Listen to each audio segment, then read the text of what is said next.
2009 metais jauna menininkė vardu Koreana buvo paimta į pragarą naktinių maldų susirinkimų metu ir tos maldos vyksta jau daugiau nei metai. Kai aš melsdavausi naktimis, aš tik dar labiau įsimylėjau savo Dievą. Dar labiau nei anksčiau. Aš pradėjau jį pažinti ir Dievas man prakalbo. Aš tau parodysiu gilių, nesuvokiamų dalykų. Aš maniau, kad aplankysiu rojų, bet vietoj to pabuvojau pragare. Ir dar tebebūnant maldoje, aš įėjau į dvasinę atmosferą. Ir Jėzus paėmė mane į pragarą. Kai ėjau paskui Jėzų, aš visą laiką verkiau. Žmonės, kurie žemėje rūkydavo, girtuokliaudavo, turėjo gyvatės dvasią. Bėgant laikui, jie tik dar labiau tapdavo priklausomi nuo jos, kuri vedė juos į degradavimą. Jėzus sakė, kad yra nemažai žmonių, kuriems jis atvėrė pragaro gelmes. Tačiau žmonės tuo netiki arba nenori mokėti tokios savęs išsižadėjimo. Aš kasdien matau didžiulės masės žmonių naujai papildžiusių pragarą. Tad įsakau tau liudyti žmonėm, ką sužinojai pragare. Pasako, ką matėjai ir įspėk žmonėm, koks žiaurus yra pragaras. Tu pradėsi piešti piešinius, vaizduoti tai, ką matėjai pragare. Ir tada aš išgirdau riksmus, dantų griežimą, aimanas, pagalbos šauksmus. Kai kurie žmonės buvo apsigavę, nes manė, kad užtenka tik tikėti, o kiti manė, kad po mirties aplamai nieko nėra. Jei žmonės žiūrėdavo televiziją, jie buvo pavaldus šiai pasaulio dvasiai, kuri yra priešiška Dievui. Dievas nekenčia pasaulio dvasios, nes tai velnio dvasia. Žiūrėdami televizorių žmonės visada likdavo žemiški, žmogiški ir pilni šio pasaulio. Jėzus kalbėjo, kad žmonės, kurie neprieštaravo nuodėmei savo gyvenime, jie klimdavo į tai dar giliau ir plėsdavosi joje. Demonai tarsi žmonės surišdavo ir tik dar labiau verždavo. Žmogus neturėjo jėgų priešintis ir taip žmonės yra kontroliuojami.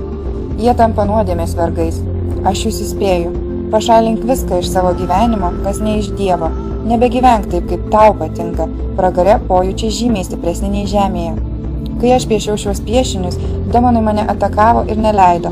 Bet aš įvykdžiau tai, ką Jėzus prašė ir parodžiau piešinius iš pragaro ir kad Dievas yra gailestingas įmylintiems.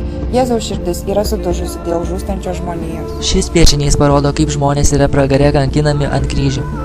O štai rezultatas tiems, kurie nenorėjo valgyti gyvenimo duonos. Tai yra Dievo žodžio, skaityti Biblijos. Štai žmonės, kurie gyvenime vykdė savo valią, bet ne Dievo. Tie, kurie kalbėjo netiesą, kurie skleidė melą, tas melas grįžo jiems atgal. Tai buvo jų atlygis. Apreiškimo knyga apie melagius, kurie degs ugnies ežere, kuris yra antroji mirtis. Jėzus kalbėjo įspėk krikščionis, kad neįžeidinėtų vieni kitų, rinktų žodžius ir paskalų. Visos kalbos tik atitraukia krikščionis nuo tarnavimo Dievui ir tai duoda šėtonui dar daugiau laiko laikyti žmoniją neišmanime. Šis piešinys parodo krikščionių atlygį, kurie neliudijo Evangelijos, kuri galėjo išgelbėti tūkstančius, bet jie nemylėjo žmonių. Žmonės, kurie pakėlė ranką prieš save, taip pat surado savo vietą pragare. Pirmas laiškas korintiečiams įspėja, vagys neįeis į dangaus karalystę, o taip pat ir tie, kurie pritarė vagystėms, buvo kankinami ilgais spygliais. Štai žmonių kategorija, kurie gyvendami žemėje keikė, žudė, persekiojo šventuosius, kurie pakėlė ranką prieš teisingos ar klaidingos Evangelijos skelbėjus. Žmonės, kurie savo mintise neprieštaravo žmogžudystei, savo širdyje jie jau buvo žmogžudžiai. Viena moteris gali matyti materialų pasaulį iš pragaro. Ji sako, jeigu tik galėčiau iš čia išeiti. Bet iš pragaro nėra išėjimo. Kartoju, nėra išėjimo iš pragaro. Ši kategorija nusidėlių, kurie patys save kamavo begalę minčių, bet Jėzų Kristų jie atstūmė. Jie buvo padengti begalę didžiulių vabalų, įeinančių ir išeinančių iš jų kūnų per akis, ausis ir burną. Visas kūnas buvo valdomas iš lėto. Pragare vabzdžiai ir visi kiti gyvūnai daug didesni nei žemėje. Šis pragaras tiems, kurie buvo pilni filosofijos, žmonių papročių, tradicijų, garbino statulas ir nenešė kryžiaus savo gyvenime. Šie kankinimai tiems, kurie buvo įspėti apie nuodėmingus jų kelius, kurie girdėjo Evangelijos žinią. Jie labiau mėgo tamsą, nei tarnauti Dievui. Šis pragaro laukas skirtas tiems, kurie abejojo Dievu, kurie dvejojo, kad Dievas negali mylėti jo, ką Dievas gali padaryti žmogaus gyvenime. Jie abejojo Dievo veikimu. Raštas sako, kad toks žmogus ten nemano, ką nors gausias iš Dievo. Šios kančios skirtos žmonėm, kurie apgaudinėjo savo antras pusės. Tiems, kurie buvo paleistuviai ar palaidūnai.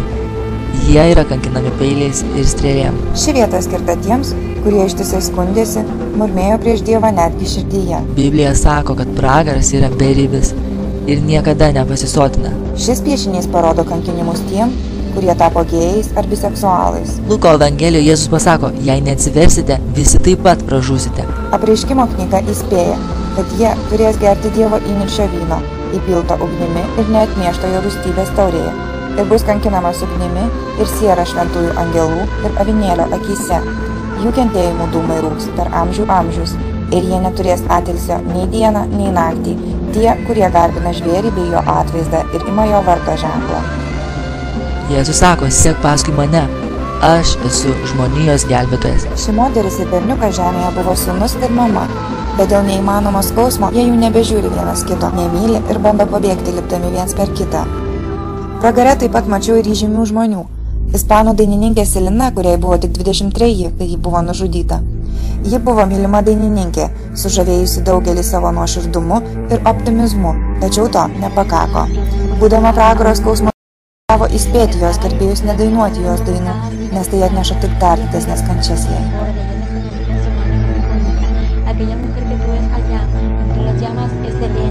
Pragare man Jėzus parodė ir Michaelą Jacksoną, kuris nors ir aukojo milijonus labdarai, tačiau tai jo neišganė.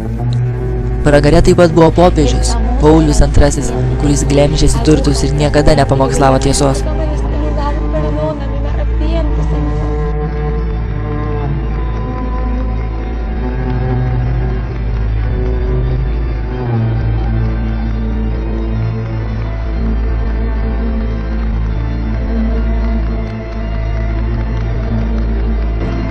Per kassavaitinę popiežiaus Benedikto audienciją berniukas prasiveržė pro apsaugą ir krito ant kelių prieš popiežių.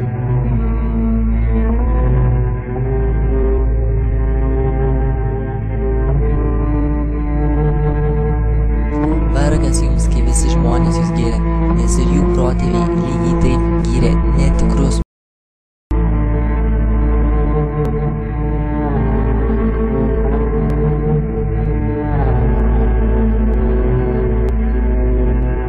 Niekada Romos katalikai nebuvo ir nėra supažindinti su teisinga evangelija ir tikrąja krikščionybė. Jie krauna turtus šioje žemėje ir skleidžia religiją. Tai yra savo išgalvotas tradicijas bei dogmas. Didžioji dauguma katalikų net neskaito Dievo žodžio. Jie yra akli ir vargšai, tai neatgimę žmonės, kurie negali būti išgelbėti, jei neatsivers į tikrąją evangeliją, į tikrąjį gyvąjį Dievą, o ne į medį. Nes ir pats jų karalius popiežius dega pragare, kuris suklaidino daugelį žmonių. Tai ta pati pasaulio dvasia, kuris sutraukia milijonus. Štai kodėl krikščionių katalikų daugiausiai pasaulyje. Nors Biblija įspėja, kad platus kelias veda į pražūtį ir masės juo eina, tik labai maža kategorija žmonių, kurie mąsto kitaip, gyvena kitaip, bus išgelbėta. Nebūkite kietasprandžiai, kaip buvo jūsų protėviai, bet atsiduokite Viešpačiui ir ateikite į jo šventovę, kurią jis pašventino amžinai, ir tarnaukite Viešpačiui savo Dievui, kad būtų nugręžta nuo jūsų jo pykčio liepsna. Pasidalink maistą su alkanu, benamius ir vargšus parsivesk į namus, pamatęs nuogą, aprenk jį, nesislėpk nuo savo paties kūno.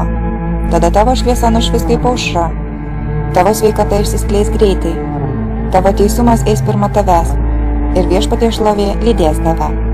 Tu šauksies ir Viešpas atsakys, prašysi pagalbos ir jis tars, aš čia. Jei pašalinsi iš savo tarpo priespaudą, negrasinsi ir nekalbėsi tuštybių, jei alkstantį pasotinsi kaip pat save ir prispaustajam padėsi, tada tavo šviesa spindės tamsoje ir tavo tamsybė taps šviesa.